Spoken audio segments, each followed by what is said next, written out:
Welcome, y'all. We are going to do something a little bit differently today. Instead of me asking the questions, I wanted to create a collaborative space where we all could ask questions, present challenges, and try to create more connection and collaboration amongst folks that join us week in and week out. And we recently released, I'll even share my screen again real quick just so you can see it. We recently released, which I know each of you downloaded. No worries if you haven't read it yet, our strategic guide for call for papers. And as I was digging into conversation with folks on their event content strategies around whether you call it call for papers, call for abstracts, call for content, there is so many rich approaches, ideas, and challenges. And the well is deep and endless. And so I had this thought and this idea where I said, I don't want to just stop with what we've compiled so far. Let's add more voices to the conversation. So that's the intention for today. We're not live streaming anywhere today. I am recording just if folks couldn't attend, they could watch, but that's the intention for today. Hey, Miriam. So it's fun to see some familiar faces and it's really fun to see some new faces. And if we haven't met before, my name's Brian. With Session Board, I lead all of our event marketing and event content initiatives here. Thanks so much for tuning in and being willing to take a more active role in a conversation. So I thought a great way to start, and you folks let me know if you want me to share my screen so you can see my notes, or we can just keep it on camera here. But I thought it would be great just as a way to start to get to know each other if we can kind of go popcorn style you can test your levels of bravery this morning, but I thought it'd be great just to hear who you are, what organization or event are you with, and maybe we could start to pop up like what's one challenge that you or your team is facing within your call for papers or call for content. And what I'm going to do is I'm going to compile a list, and I thought that would give us fertile ground to actually start collaborating and providing suggestions, solutions amongst each other. So I'm happy to pull up the list as I'm taking notes, but I thought it'd be a great place to start just to surface challenges that are top of mind. I'll Who wants, start. who wants to go first? I'll go first because myself and my team, my name is Mariam Scoble. I am an event content senior manager for VMware, not Broadcom. Some members of my team are here as well. And we are, in fact, right now tackling the call for proposals, or CFP as we call it. And we've come to realize that if we don't ask the right questions, we don't get the right answers.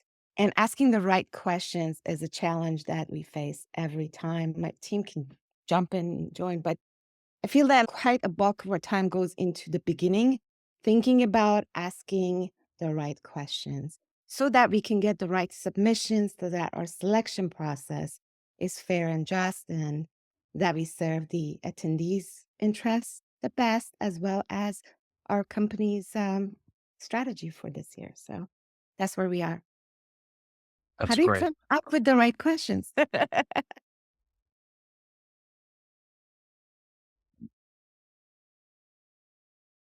Awesome. I'll also just say Maureen just dropped in the chat that she's staying off camera, but she's working on their call for speakers right now for the Impact Transit and Community Conference. And their challenge is finding effective ways to streamline the call for sessions process and make sure we're asking the right questions as well. Thank you, Thanks. Maureen. Thanks, Maureen. A woman after my own heart. Yes. And Oh Brian, I my. have to say thank you so much for hosting this call. You and your team are amazing for all that you give to our community. Appreciate this. I hope you know that. This is amazing. Thank you. Thank you. Then we're great. I'm thrilled. I'll second all of that, Miriam. Very well said. It's really great to have the opportunity to hear real time with people that actually get what we do, like we all get each other, which is really nice. And I will also tag on to a little bit of that same thing. I mean, for us, we were in a Google Docs world before we hopped onto the magical universe of Session Board. So the streamlining and the efficiencies of process and just the opportunity to be more clear was immediate. I think where I see my next challenge is not so much with the process, but more to do with the questions. But my ask is please don't submit the same thing you just submitted last time and you tweak it, or please don't just submit a thing where you're just talking to people and showing all the wonderful things that you know and you want to share and that are valuable and useful and helpful. But can you do it in a way that's exciting and engaging? And I don't know how to judge that from a submission, right? But Mhm. I walk around because I go to every single session. I make sure everyone's settled and thank them and say hello. And I'm walking in and out of 40 rooms going, Mm. wow. I mean, I was jazzed at a few, but if you're not jazzed, how am I going to be jazzed? So I don't know how to get that element, work it into the very beginning. Like I'm very enthusiastic and I'd have to probably tone it down.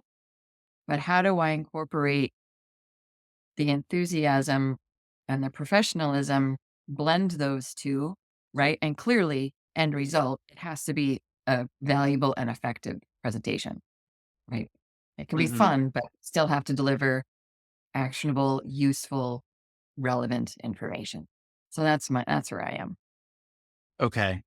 Can I real quick, Kristen? Can I just want to kind of speak back to make sure I heard you correctly? I'm kind of sensing two things. One is what you just said, how to incorporate making sure how do you make sure you're selecting the most impactful content? But the second, I kind of sensed like, how do we make sure year after year that we're selecting new speakers with fresh ideas, with fresh approaches? Like, how are we maintaining relevance year after year as opposed to bringing forth similar topics and similar content areas to our audience? Is that Yeah. correct? That the second part actually takes care of itself a little bit because we do blind evaluations, and Okay. my task force is really great about. They know there's a game of Tetris where we have to fit in something from all 5 tracks, and each track has 3 different levels. So they're pretty good about knowing that, and because it's blind, they they don't know technically who's the speaker, so it could be new, and this year, I got the majority are new. Okay. I'm Cool. working with That's the amazing. majority of names, yeah, yeah, but that's a great point. You do wanna make sure your content is fresh and not repurposed and recycled every year, because I agree, it's so easy to fall into that, and that's why we went to the blind evaluation. I That's am really helpful. interested about the blind evaluation. Tell us more.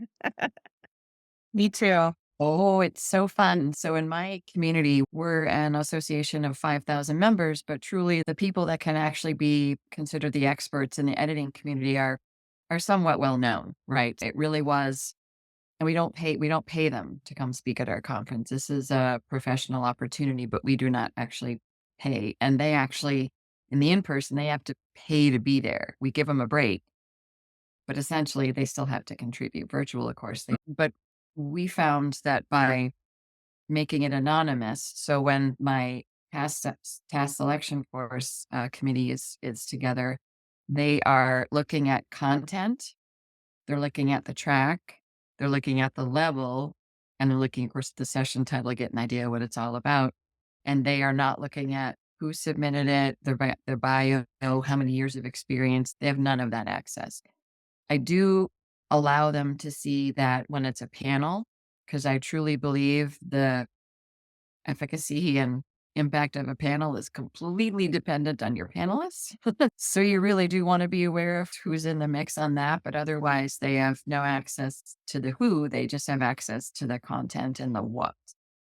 Um, and when you only rely on content and you don't have that person's bio to be like, oh yeah, I know that person knows what they probably meant to say, they really rely on the clarity and the detail and the passion of of the session description, and that is pretty powerful when that's all you have to go on, and pretty and good decisions are made, right? Because in the end, that's what's gonna be delivered.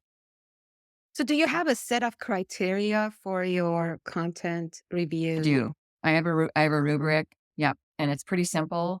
And I use number systems because I evaluate with Excel. So I like to get a mathematical average as opposed to like stars or happy smiley faces or whatever. I like a numeric system because then I can say, well, this one rated a 3.75 and this one was a 4.12 because I often find myself in tiebreaker situations and I just go with the math to keep it objective. It's helpful. Thank you for explaining that. Yeah, no, thank you, session board. It makes it really easy. Awesome. Monica, it looked like you wanted to jump in. Yeah, so I tried this year to get speakers to record a very short video just so that people could see their speaking style. When it's blind, you can't really do that. How are you helping to ensure that people submitting proposals are can talk? That's the $1,000,000 question. I have a commitment just because it's something that I believe in, but also I got aces to believe in it with me that to some degree, and I really emphasize this is only to some degree. This is not a unilateral, we do it all the time. I believe you always have to give new speakers a chance. Like they got to start from somewhere, right? So when I have a new webcast person, because I do webcast every month as well, I actually interview them on a Zoom meeting first before I commit to it. And when they're a first timer, I have them do a dry run with me. Just run me through like the first 5 or 6 slides, and we just get them comfortable on top. I don't have that opportunity when it's a call for sessions. I have my blind sort of session selection task force doing their bit for content. And then I go behind the scenes because I obviously can see everyone and I want to see everyone. I go into their LinkedIn profiles. I Google their names on other editing websites. And if I see they've been around or I see that they're really engaged in their LinkedIn, I can go in if they're an ACES member and see, are they participating in webcasts? Are they going to our conferences? Have they ever been to an ACES conference? Do they even know what it's about?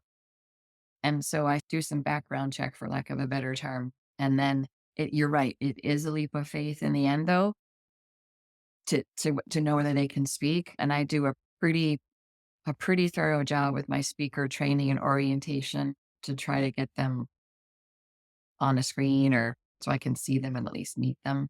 But in the end, there's a percentage that are always, let's see how it goes.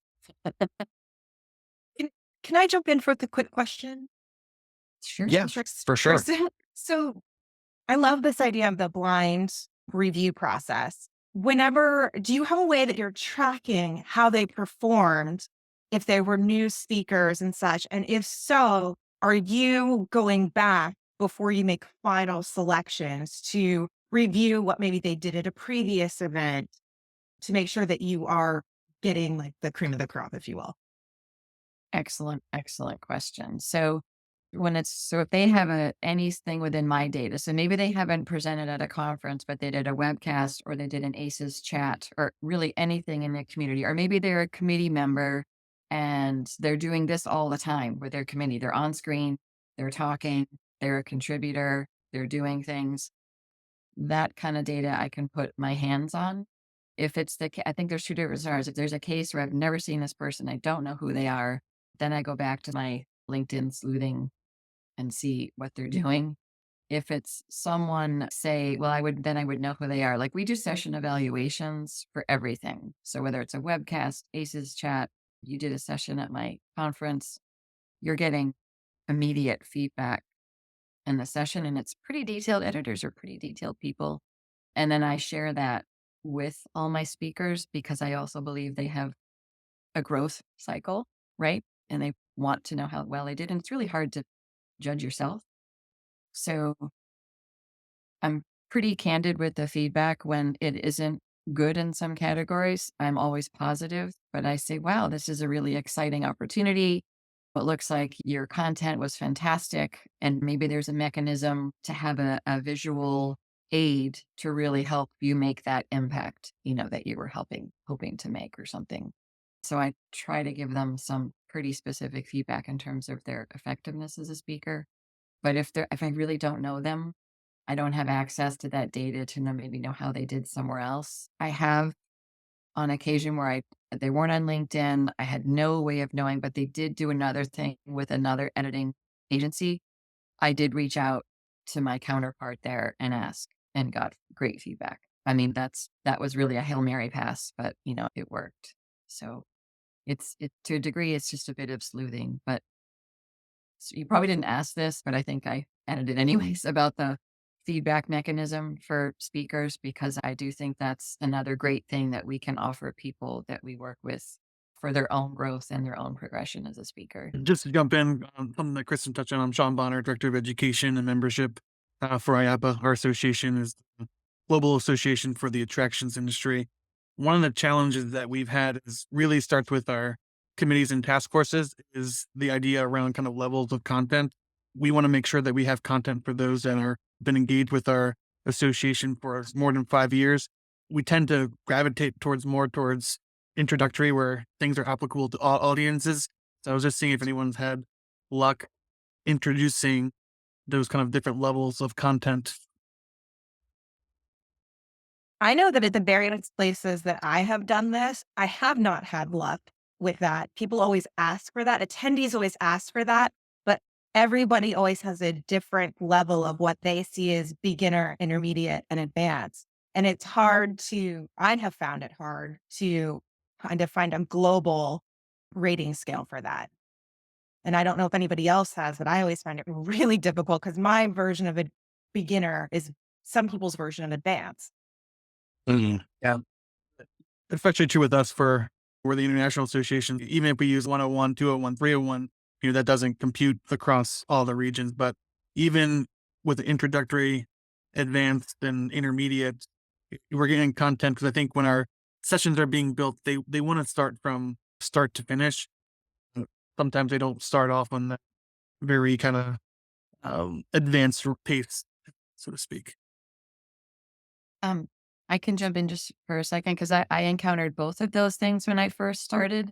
And to Catherine's point, yeah, come on. We do introductory, intermediate, and advanced. And I'm thinking, just generally, isn't that good enough? Doesn't everyone know what that means? But you're right. There's a lot of definitions. So on our call for sessions now, I have a FH that they have to read first. And it really outlines who's your audience, who's coming, why do they come?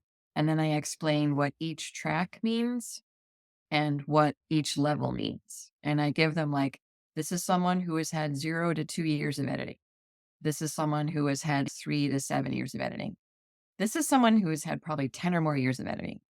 And what I have done, Sean, when I still do that, and I'm still getting lots of intermediate, but very few advanced. So I have trouble with the advanced level.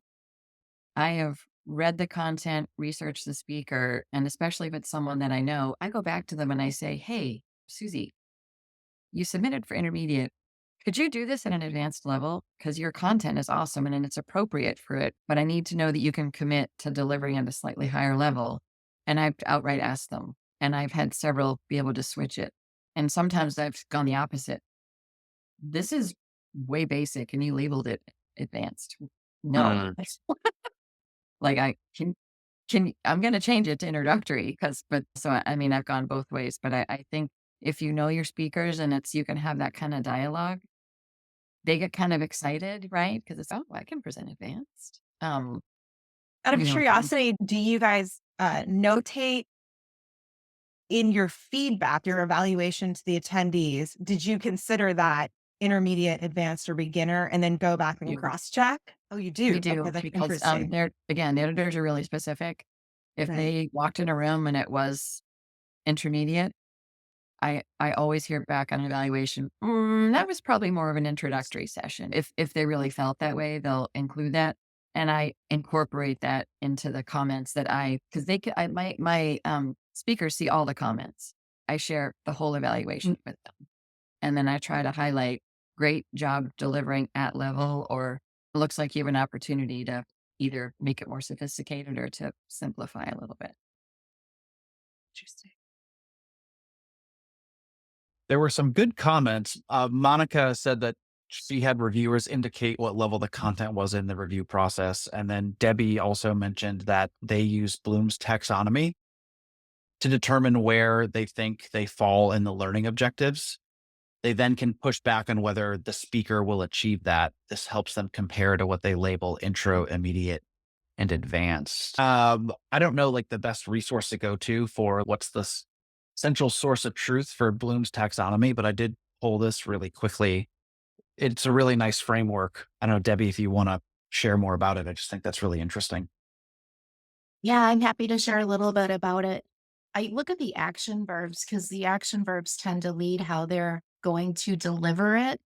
And if they're using the entry level, the lower levels of the action verb in their learning objectives, it cues me in that it's really been a basic presentation. And those are the ones I tend to find we get the most complaints about being too low of a skill set for what they were looking for. That helps us in the conversations and it helps the speaker, when I meet with them to talk about their session description, by making comments like that, using the actual words that they use, it helps them to start thinking about what they really intend to deliver. And then they'll often update it. And then I look at the PowerPoint presentation when I get it, and I make sure that I can get to that learning objective and reviewing the PowerPoint before they deliver it so that I can give additional feedback and coaching. Amazing. Thanks for sharing that. That's super, super valuable. I think something else that just feels top of mind, Laura, our speakers are all convinced that their sessions are advanced. Oh, that's amazing. Can I ask a question on that? Or is anybody Yeah. including that in their participant evaluations of saying whether they thought the listed content level was correct? For us, this was a constant complaint from our attendees. Our conference is a user conference, and we have different levels of technical expertise attending the conference, but attendees tend to go by levels. We have levels 100, 200, 300. And if you consider your session to be level 300, you better expect that people are walking in already know the history of computers and how they were invented and don't want to hear that. And we got a lot of complaints. I walked into the session, it was a level 200, level 300, and they were talking about basic stuff I learned when I started my job. And so it came back until we decided that we needed to have a technical review process. We are asking the experts from our community and also our internal employees to go and review the session levels and the descriptions and titles. And some of them know the person who submitted, so that also helps. And they're like, yeah, this person is a really technical expert. This is great. Or in comments, no, I think this is actually a level 100. It shouldn't be a level 200. And sometimes I go back and ask, did you mean to say this because this means this? So that has helped. I haven't gotten that complaint again. And we do have Hmm. that in reviews and surveys from our attendees. Was this the right technical content that you expected? And this year it was like, I think 87% thought that it was the right technical um, content. So that was a great review process that we added that added to the attendee satisfaction.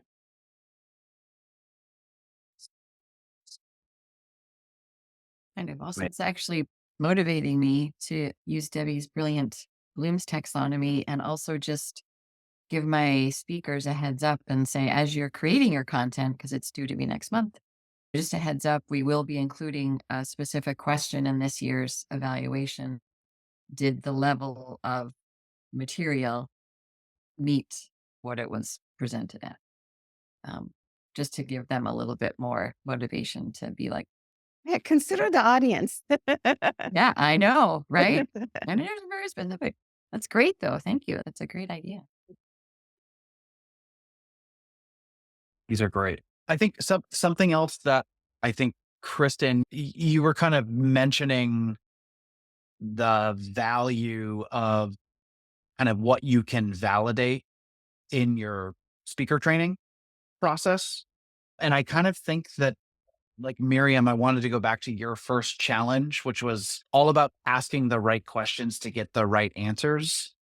And I think maybe my hot take might be um, the call for content is only partially like it's one of many spaces where I get to ask questions in terms of making sure I'm getting the right answers so I can like drive content to go in a particular direction. And I think part of that is just like the speaker outbound, the speaker training. And so I kind of wanted to bubble up trying to tackle Miriam's challenge around what are the questions that everyone's asking in their CFP. But I'm also curious, what questions aren't you asking with intention to flesh out later in your process through your speaker training or speaker onboarding? Our problem came specifically because once we got the surveys and the ratings and the reports, our executives were asking questions that, based on the data that we had, we could not answer. And we realized that we had not asked the right questions so that we could provide the right report, so that we could back up our reasons for what we wanted to do next year. So I was like, if you ask the right question, you get the right data, and then you can justify your reasons for doing A, B, C. Now, in all transparency, I believe if you torture the data at the right amount of time, you get what you want. But sometimes you just don't have anything to go with. And so we came back and kind of backtracked and said, oh, well, we didn't really ask who the audience was that this person was submitting for. Or I'm just giving an example, but yeah, it just kind of then going back to the drawing board and thinking about the questions we wanted to ask. For example, if enabling AI is a company strategy and you really care about that, did you ask your submitters, are you using AI enablement or AI use case in your submission? Is that important? If you didn't ask that question, now you have to go and do a keyword search, and it just makes it a lot harder.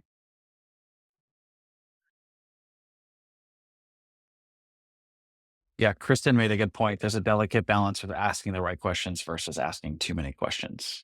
I applaud that. Making that hard to also submit is not exactly the right strategy, because sometimes, as someone brought it up, that they were getting, I think it was Kristen actually, that we were getting one submitter making multiple submissions. We had that problem. That it's not a lottery. It's not increase your chances, but it's just making the process frustrating. So we started asking a lot more questions, and that wasn't necessarily the smartest way to get the best submissions either. Like making it hard for your submitters.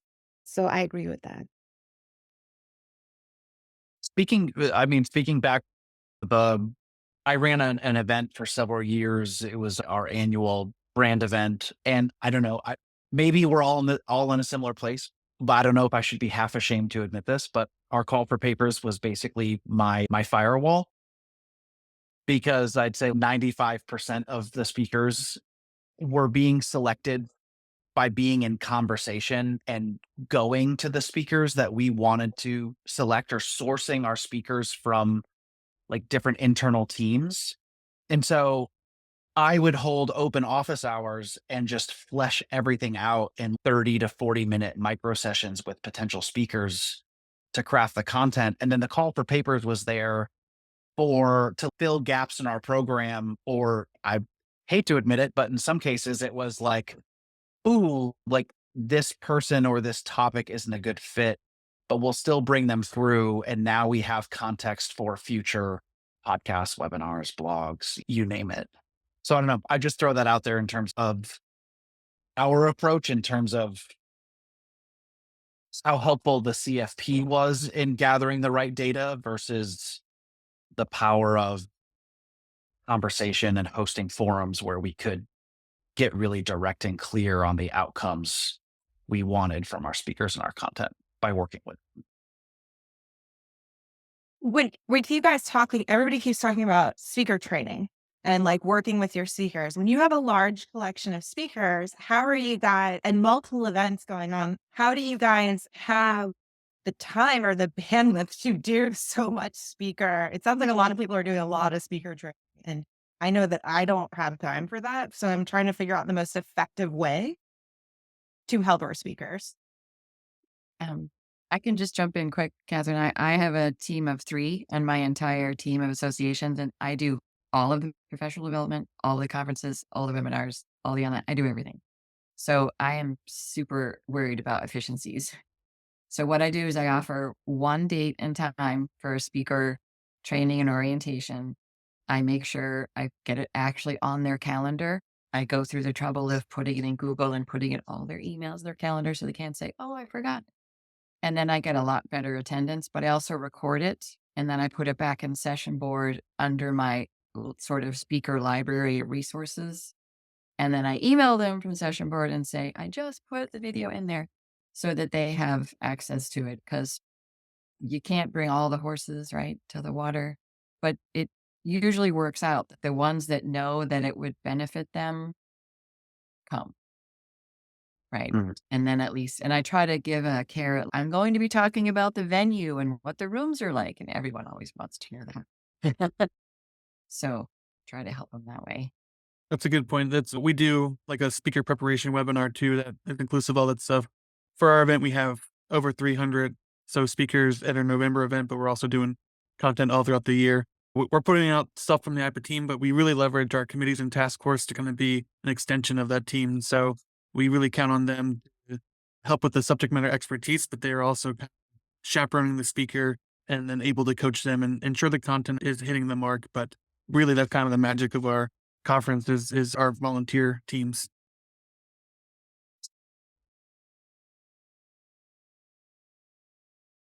Yeah, I also just added the Dreamforce team. They actually have a required 8-hour academy and course that all speakers have to complete in order to even like step foot on a stage. So I think that's one way that they've scaled training across their speakers without having to do like the individualized like labor and lifting and having your calendar full for 40 hours a week, weeks on end, which is Dreamforce does a powerful. really good job with it. Yeah, it's crazy.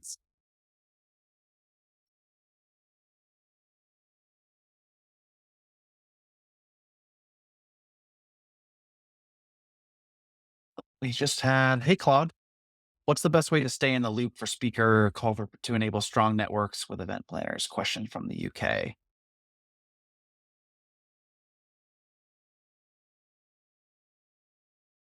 I'm curious, Claude, could you expand on that question a bit?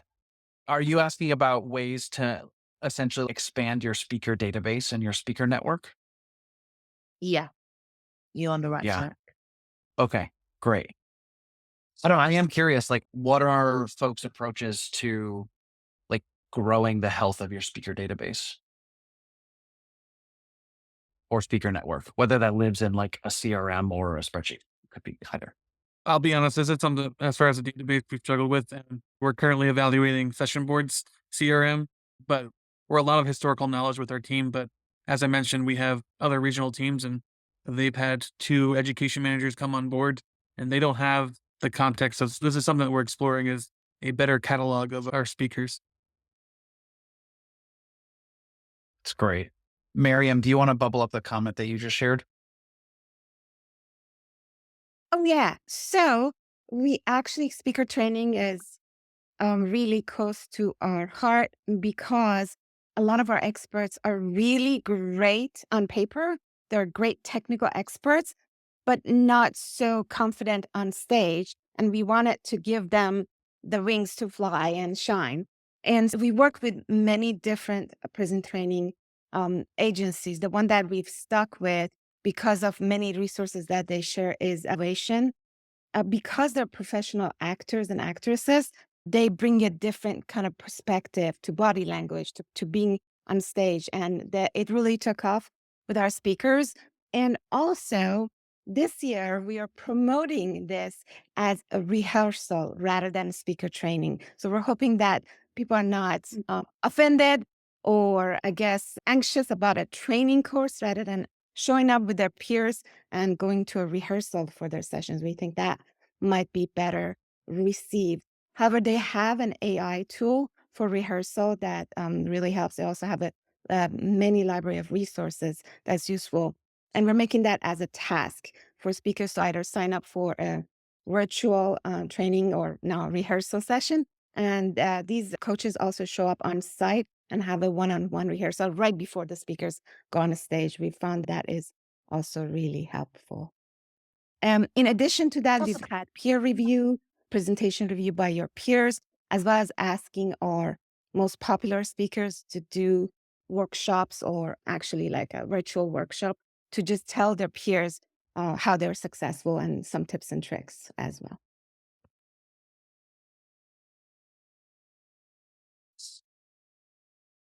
Nice. Naomi was asking, whoop, where'd it go? Here we go.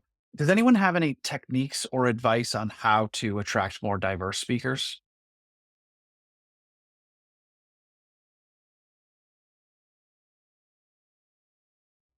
I think you have to reach out to them directly.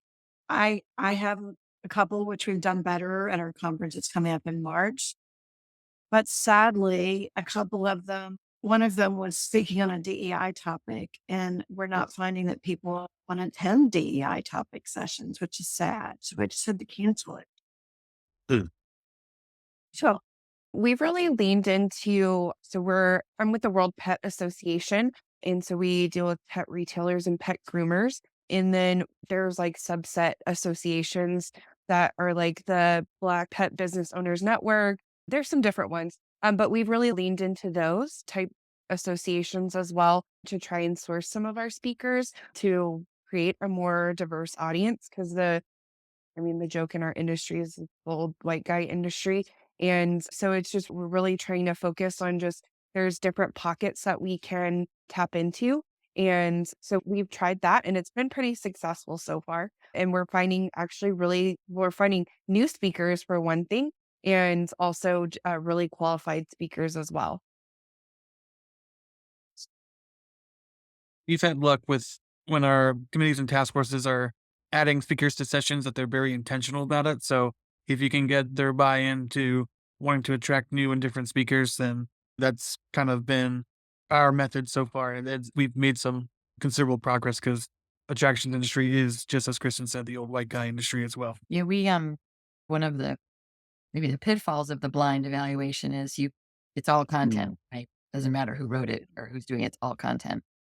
Well, that's great for quality and diversity in terms of your program. It may not equate to diversity in your presenter In panel. your So, representation. Yeah. yeah. So what we're going to do for the next round is add just some very basic, we are not going to get into the weeds on it, but just very basic demographic questions, just because it's they're identifying themselves. And then we will still use the blind process, but then I will have data to go back on to confirm if indeed that also made a diverse representation of our speakers or not. And then we can step back again. But it's tough. And I like the idea, Kristen, of you reaching out to those sort of affiliate organizations, because we have that same opportunity, I think. So that was a great idea. Thank you. So we've been able to add a question to help people self-identify, and by asking it very broadly, so you don't have to figure out what are all the labels you want to put out there. And so we ask questions, something to the effect of, do you belong to a group that is diverse or underrepresented? And it's more of a yes, no. You may not know specifically about that. So I think that's helped with some benchmarking of understanding if someone has a diverse attribute. I think the problem we've been running into is trying to increase the pool of people apply, and we typically rely upon our internal sales team, et cetera, to try to attract. But I think it's always a very sensitive topic to try to go out to a salesperson and have them have that conversation.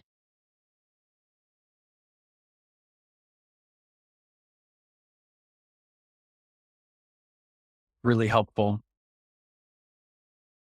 All right. We're 45 minutes into the hour. I thought I was keeping it lean with 3 prompts, but we did pretty good on the first one. I am curious if there are other challenges that folks want to bubble up, we can totally stay on this thread. But I thought it might be interesting to create, just in our last kind of maybe 10 to 12 minutes here together. I know for me, in full transparency, and some of the folks here on this call contributed to our strategic guide for call for papers. And honestly, I went in and I was really curious to learn about, from their perspective, what was one thing that they thought differentiated their call for papers.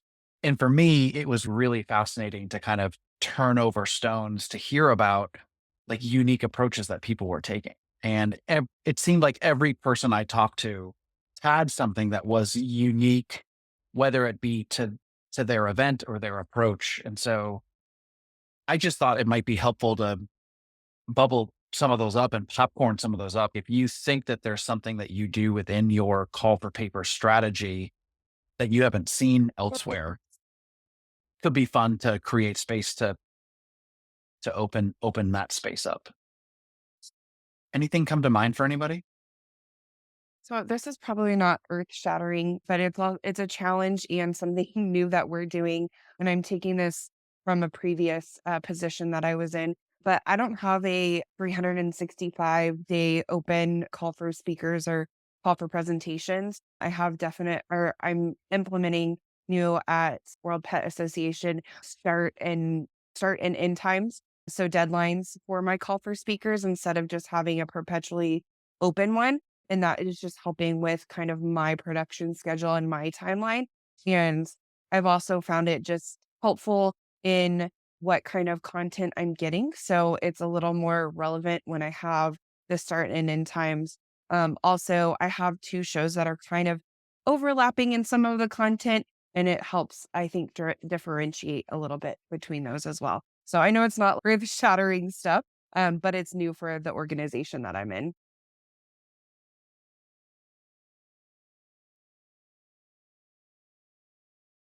That's great. I'm curious. I was talking with an event leader a few weeks ago who runs an AI conference, and they also, Kristen, like they decided not to do an open 365 call for papers. They have a tight deadline call for papers. But something that your comment reminded me of that I thought was really interesting was they very intentionally don't fill their entire program period. Like they might actually select their final speakers and content within a week or two of the event going live, specifically because their industry is moving so fast. So, you could fill your whole program 5 months in advance, and the environment in which they're operating could change 3 weeks before their conference starts. So they left these intentional gaps in their program to bring like more timely relevance to the program in real time, which I just thought was really interesting. So I think on top of having deadlines, it was cool to see an event team put guardrails on ensuring that they were meeting the moment in the right way, which I thought was really cool. So I just thought I'd share that. I want to hear about Debbie's 3 call for presentations. Yes, it is for one event, and we're breaking it into 3 rounds instead of doing just one late deadline so that it will. This was something that we worked out with marketing so that we can every 2 months promote 8 new sessions or 12 new sessions that were just announced and kind of do a just announced to the program.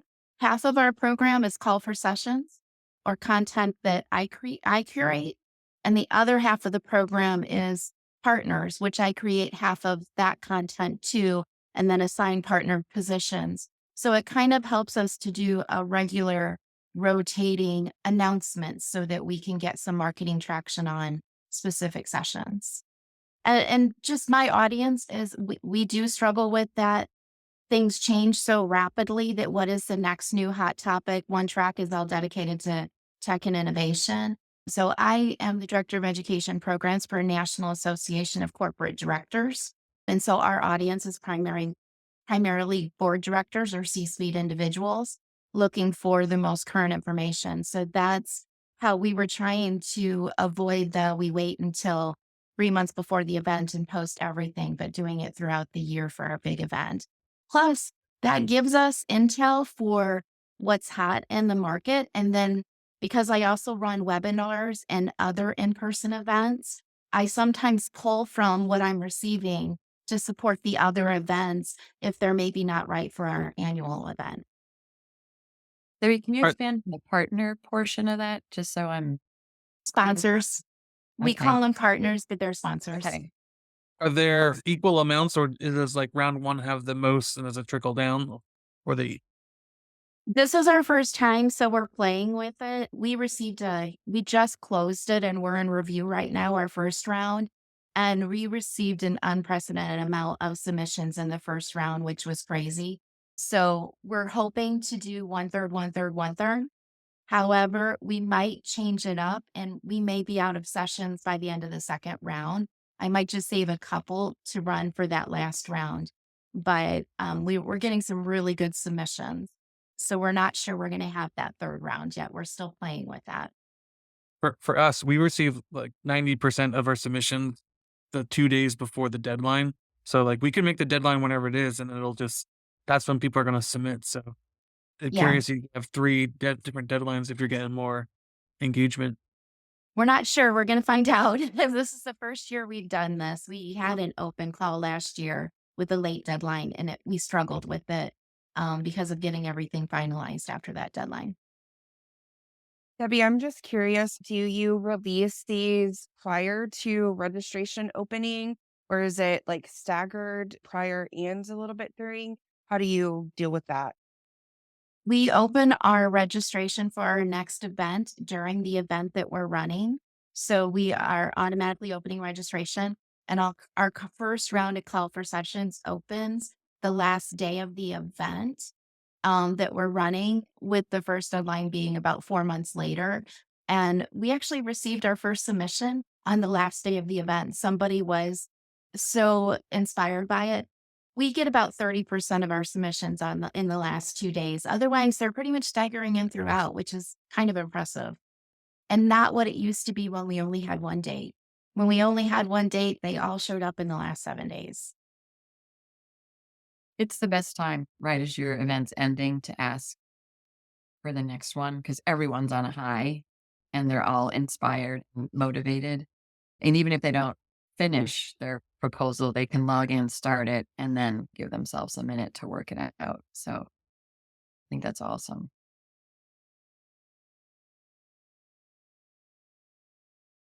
Do a lot of folks here let the community or let the attendees suggest and or upvote speakers? Like, is that a way that anyone sources content? In our session evaluations, we ask for ideas or speaker ideas. People rather would leave feedback about the room being cool than that, though. Interesting. Okay.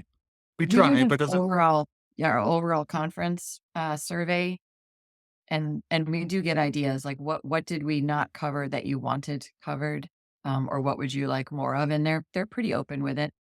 And I'm so shameless. I mean, the more I talk in this hour, the more I'm like, my God, my speakers must be so tired of my name in their email box. But when I have a speaker that did really well at a conference, I'm always plugging, hey, I'd love to see you at VCon 25. Call for sessions is coming out. Or, hey, you know what? I kind of feel like you just did part one of a part three series, like no brainer. Like you could really escalate this from intro to intermediate to advanced. And I would love to see you put together a program that we could feature so people are scaling up with you because you're clearly an expert. You must have more on this. And that's actually worked for me a few times. Or just, I think we might all do this. I'm also shameless. I'll say, hey, what about a webcast? Really need somebody for November. Are you free? And just keep repurposing it. Amazing.